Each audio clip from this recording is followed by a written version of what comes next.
Chegou uma pergunta na caixinha perguntando se quando eu resolvo meus traumas ou meu trauma, eu resolvo todos os meus problemas.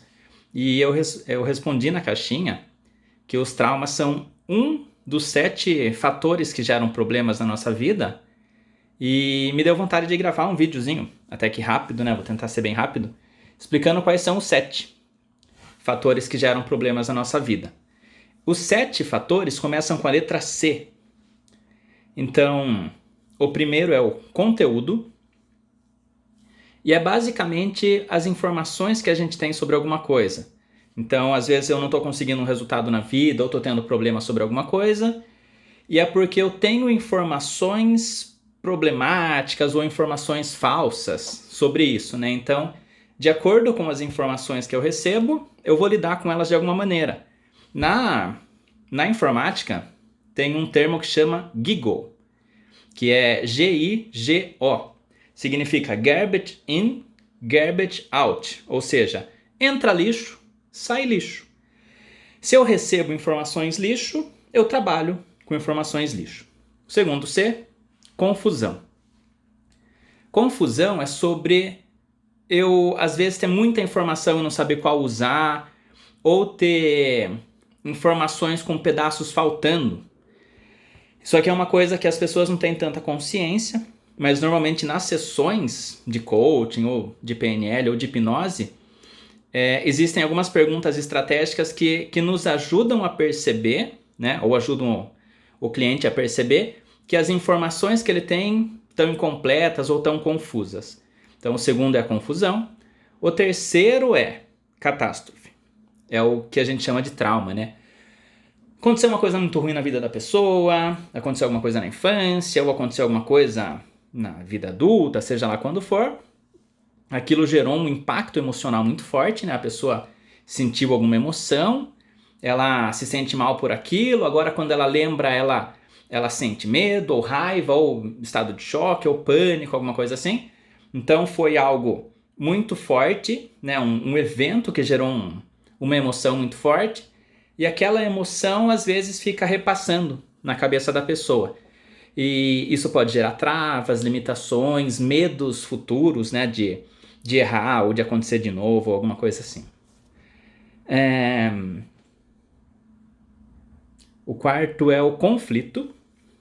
E conflito, ele pode ser um pouquinho parecido às vezes com conteúdo ou confusão, mas eu vou falar um ponto crucial. Conflito é uma parte minha quer uma coisa, outra parte minha quer outra coisa. Ou uma parte minha faz sentido eu ir para esse lado, outra parte minha faz sentido eu ir por esse lado. Quase sempre, quando a pessoa tem um resultado que ela começa a ir bem e depois ela retrocede, é por um conflito interno.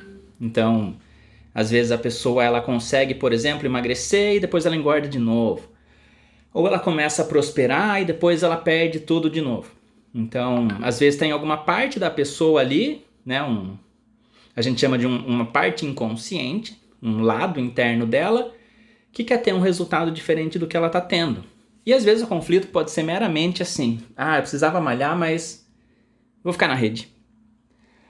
Eu precisava estudar, mas eu acho que eu vou jogar um pouquinho de videogame. Eu precisava me alimentar melhor, mas eu acho que eu vou no Outback. Então, o conflito é uma parte minha quer X, outra parte quer Y, e enquanto eu consigo X, é impossível conseguir Y, porque eles são contrários, e enquanto eu consigo Y, outra parte não consegue X, porque é contrário. Aí vem convicções ou crenças. Enquanto conteúdo é um dado, crença é uma informação, é como eu trabalho com várias informações ao mesmo tempo.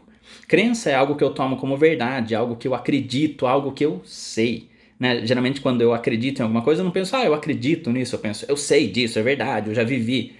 E sim, em geral, as crenças são formuladas por experiências, né, que a gente já viveu, só que elas ignoram experiências contrárias. Então, se eu tenho a crença de que, vamos dar um exemplo bem bobo, se eu tenho a crença de que tomar sorvete e tomar vento, alguma coisa assim, deixa resfriado, eu tenho momentos que eu posso me lembrar que isso aconteceu, mas eu ignoro momentos que isso não aconteceu. Ou que eu fiquei resfriado sem tomar sorvete, ou que eu tomei sorvete e não fiquei resfriado, ou tomei vento e não fiquei resfriado.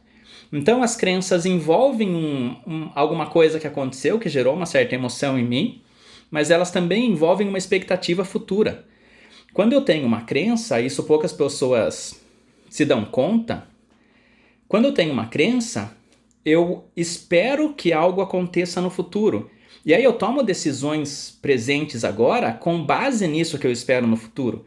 Por exemplo, se eu acho que tal coisa não é para mim, ou que tal coisa vai ser impossível, ou que eu não consigo prosperar, ou ganhar dinheiro, ou me curar de uma questão de saúde, eu projeto no futuro que aquilo não vai acontecer, então agora eu não me esforço. Eu não dou o máximo de mim, eu não crio estratégias, eu não tenho capacidade, clareza, criatividade às vezes para gerar alguma coisa. Porque se eu sei que não vai acontecer, eu tento, às vezes meio que para não falar que eu não tentei, sabe? Mas no fundo eu não tô tentando. É igual aquela pessoa que ela se programa para fazer alguma coisa, mas ela já na cabeça dela já tem a desculpa que ela vai dar por não ter conseguido. Ah, eu vou começar tal coisa na segunda-feira, mudar uma rotina. Ah, mas segunda-feira não vai dar por causa daquilo. Então, ela já sabe às vezes que não vai conseguir e ela já tem a desculpa prévia porque ela espera que no futuro aquilo não vai acontecer mesmo. Então, convicção ou crença é o quinto. Aí vem a comparação. E comparação é um problema. Os 7 são, né? Mas comparação eu uso alguma coisa como parâmetro para saber se algo é bom ou não, certo ou não. E às vezes o que eu uso como parâmetro é injusto. Por exemplo, eu comparo o meu desempenho com o desempenho de alguém. Ou eu comparo a minha prosperidade com a prosperidade de alguém. Ou eu comparo o meu resultado físico com o resultado físico de alguém. E normalmente a gente omite muita coisa nessas comparações e acaba não levando em conta algumas coisas justas. Por exemplo, eu poderia comparar meu porte físico com o do Arnold Schwarzenegger.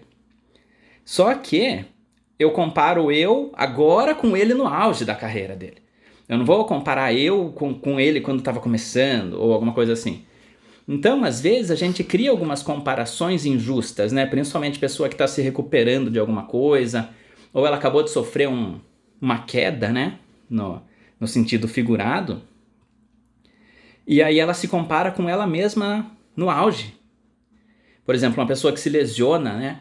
Aí ela tá lá tendo que fazer alguns exercícios um pouco mais fracos, ou ela quebra financeiramente, daí ela tá tentando de novo se reerguer financeiramente, aí ela se compara com o auge da vida dela, com quando ela esteve bem, quando ela teve muito dinheiro, muita capacidade física e tal, e aí ela vê que hoje ela não tem isso e ela se frustra. Então, as comparações que as pessoas fazem, às vezes, cria problemas porque também desmotiva ou cria uma crença de que você regrediu muito e agora não vai conseguir ter um resultado. Ou você se compara com alguém muito melhor que você e parece que você desvaloriza os seus feitos ou os seus ganhos, porque parece que você fez e alguém conseguiu muito mais que você, por exemplo. E por fim vem o contexto, que é o que está acontecendo no mundo enquanto eu estou fazendo isso. Então, às vezes, eu consigo fazer alguma coisa, mas em algum contexto específico, ou seja, num local, numa hora específica, aquilo não é tão interessante, ou aquilo é errado, mas em outros contextos aquilo é adequado ou não. Então, até mesmo coisas que podem ser positivas, em alguns contextos aquilo pode ser negativo. E coisas que podem parecer erradas, por exemplo, gritar ou falar alto ou fazer alguma coisa, em alguns contextos aquilo pode ser positivo ou necessário. Então, às vezes, você vê alguma coisa como um problema e aquilo não é um problema de fato. Aquilo só está fora de contexto. E em outros contextos diferentes, aquilo poderia ser bem usado. Só que como você vê aquilo com maus olhos, né, de uma forma negativa, você tenta eliminar aquilo e e supõe que isso sempre vai ser errado. Então, por exemplo, quando você vê que tem algum comportamento que você quer parar de fazer, tente descobrir em que contextos ou em que momentos esse comportamento seria legal, seria adequado. Quando que é bom você falar alto? Quando que é bom você não ter restrição alimentar, né? De ter que ficar cuidando do que você vai comer? Quando que é bom você ter cuidado com o que você vai comer? Quando que é bom você fazer atividade física? Quando que é bom você não fazer? Quando que é bom você estudar? Quando que é bom você não estudar? Então, quando a gente coloca as coisas em contexto, a gente começa a ter um pouco mais de clareza também sobre algumas coisas que às vezes vem gerando algum desconforto. Então, esses foram os 7 Cs. Conteúdo, confusão, catástrofe, conflito, crença, comparação e contexto. 7. Me fala aí se você gostou. Espero que esse conteúdo tenha sido interessante. Se foi legal, eu posto outros parecidos com esse. Valeu!